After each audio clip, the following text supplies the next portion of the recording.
ఒక మాట అంటాడు సహించు, రెండో మాట అంటాడు సహించు, మూడో మాట అంటాడు సహించు, నాలుగో మాట అంటాడు సహించు, ఐదో మాట అంటాడు సహించు, ఆరోసారి అనడానికి వాడికి నోరు కూడా రాదు. నువ్వు విజయం పొందినట్టే. మనం అనుకుంటామేమో, అరే అందరిలో ఇన్సల్ట్ చేస్తున్నాడు, అందరిలో బూతులు తిడుతున్నాడు, అందరిలో అవమానకరంగా మాట్లాడుతున్నారు, ఎట్లా సహించాలి, ఉడికిపోతుంది రక్తం అనుకోవచ్చు. అందరిలో బూతులు తిడుతున్నారు, ఎట్లా సహించాలి? సహిస్తే నువ్వు చిన్నోడివేం కావు. ఒక విషయం గుర్తుపెట్టుకో, నువ్వు సహించినంత పదాలను తక్కువడు కాదు.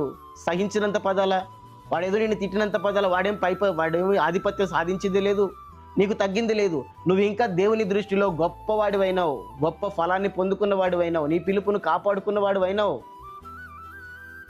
కాబట్టి కీడు వలన జయింపబడక మేలు చేత కీడును జయించమన్నాడు యేసుప్రభు.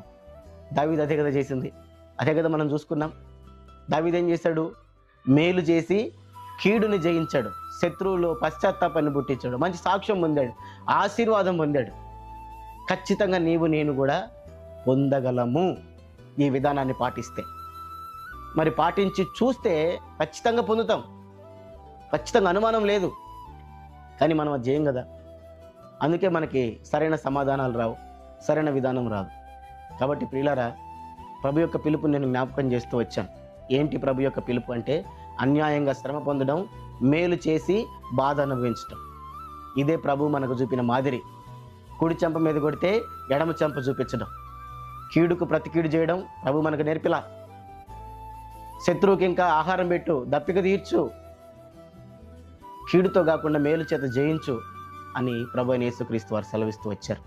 అందుకే నీవు నేను పిలువబడ్డాం ఆయన ప్రతినిధుల్లాగా, ఆయన మాదిరి చూపించడానికి, ఆయన ప్రేమని లోకానికి చూపించడానికి ప్రభు అయిన యేసుక్రీస్తు వారు మనల్ని ఎన్నుకున్నాడు, పిలుచుకున్నాడు.